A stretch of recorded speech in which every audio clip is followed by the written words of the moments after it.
Welcome back to the Yin Fairy podcast. I'm your one and only host, Coco, reporting to you from New York City, here to guide you a bit through your subtle energy fields.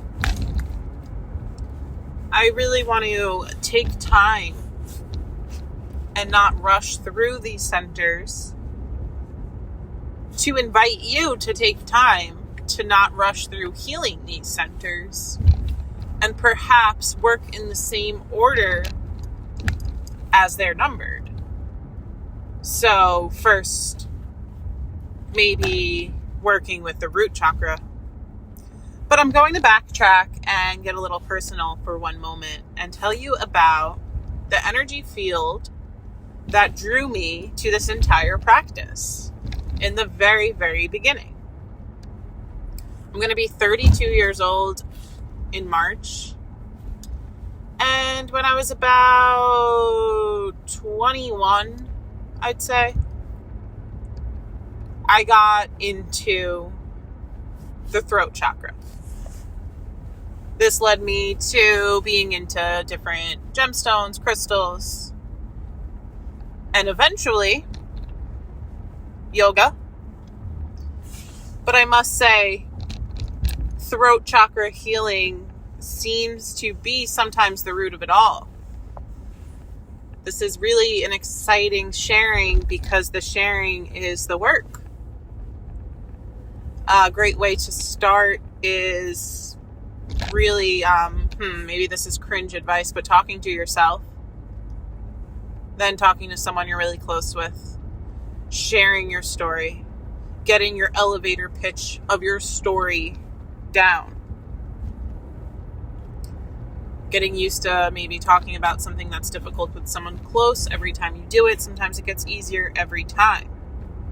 This is throat work. But we're going to go down and deeper, and we're going to go back.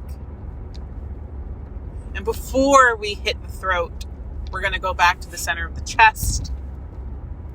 And we're going to go to the heart space, the heart center, and call in a green healing light.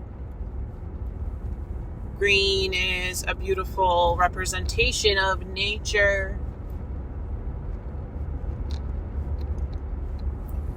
The abundant plant life that feeds us and animals. Green is like the mitochondria of colors. Blue is also such a powerful earth color, as we are a planet of water mostly. But we'll get to that blue color energy at the throat and that indigo color as we move up. But at the heart here, we're calling in a green light. We're calling in plants. We're calling in heart openers. So anything the opposite of a back bend, anything opposite of a forward fold, so a back bend, which is great for depression because we're opening the heart. There's a lot of tied up emotion here. So any major back bends, a bridge, a wheel, a camel pose.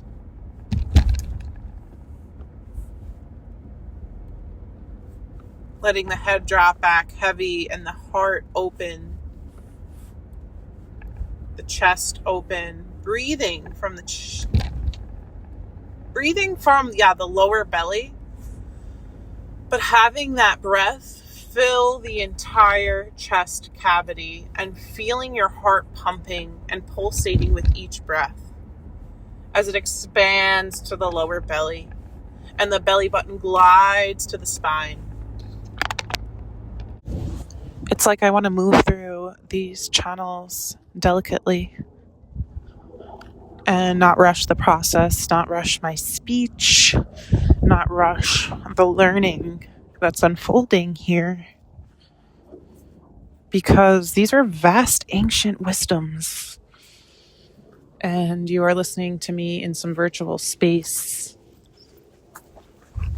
Welcome to the Yin Fairy podcast. We're going to be exploring the heart center and what it means to your relationship with communication.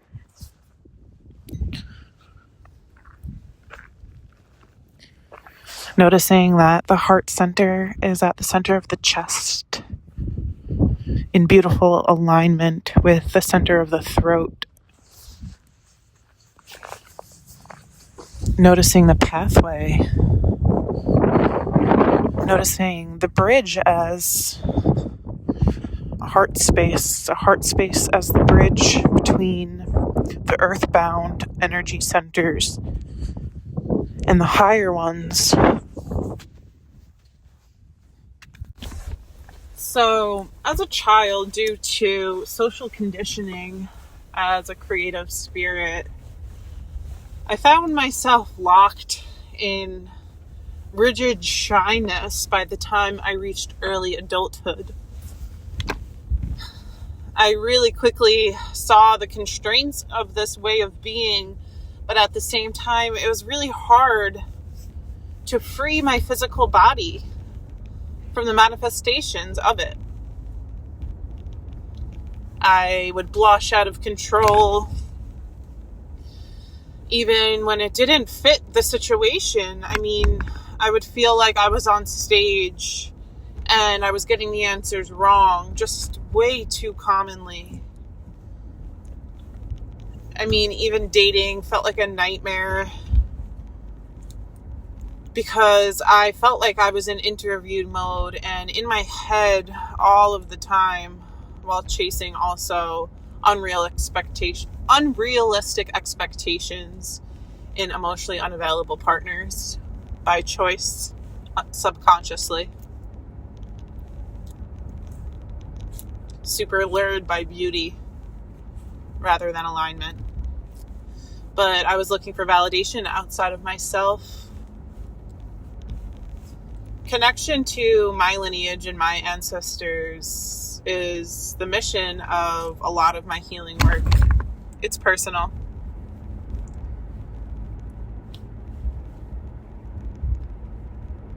As a woman, there's so much capacity to freedom in this day and age, and that is not a journey for the faint of heart, because so many societal pressures are placed upon us at all different stages of our lives. If you're paving your own way or honing your own focus, congratulations. And if you are any gender expression, may the message also resonate fully for you. May you be the most free being in your lineage and bloodline.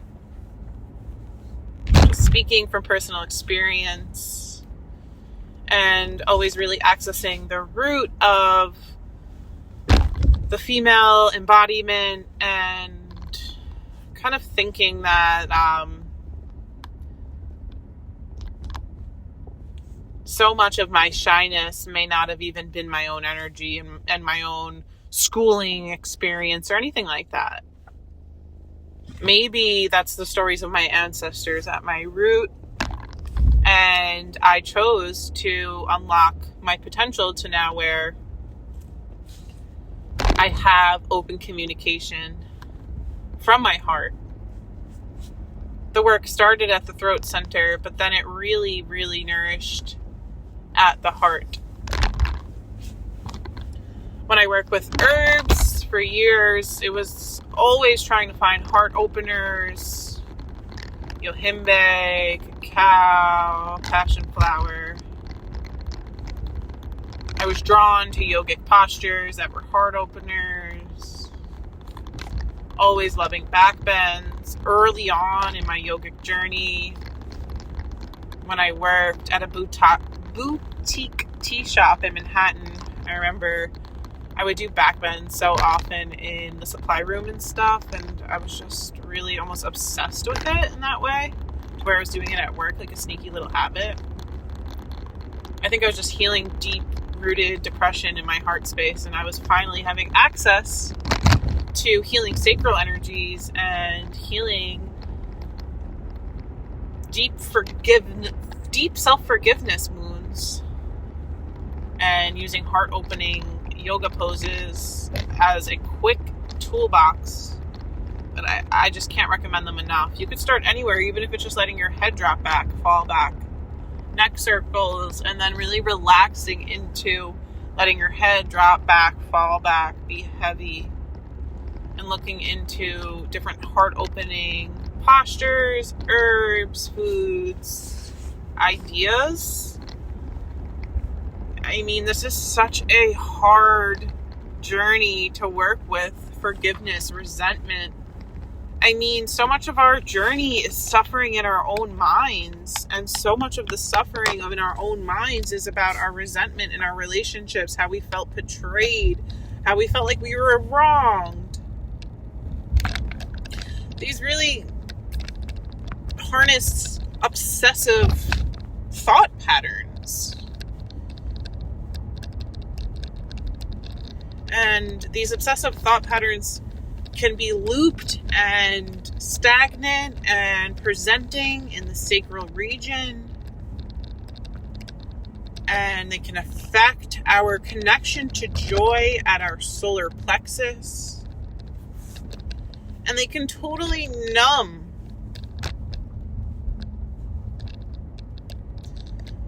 our connection to our land, our people, our tribe.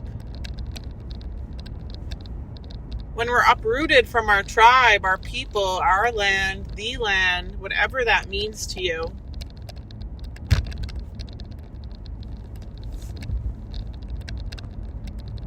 where's the space to create? Where is the space to feel joy if you can't feel safe yet? Look at this as environmental. Your own body, your own brain, your own spirit, the creatures around you. How can you honor your lineage, your creative forces, your attachments to desires and joy? Are these triggering topics? Are these interesting topics that you would love to delve into more? I urge you to keep going if so. Because seated at these red, orange, yellow, and green energy fields live the nourishing forces of fertility, creation,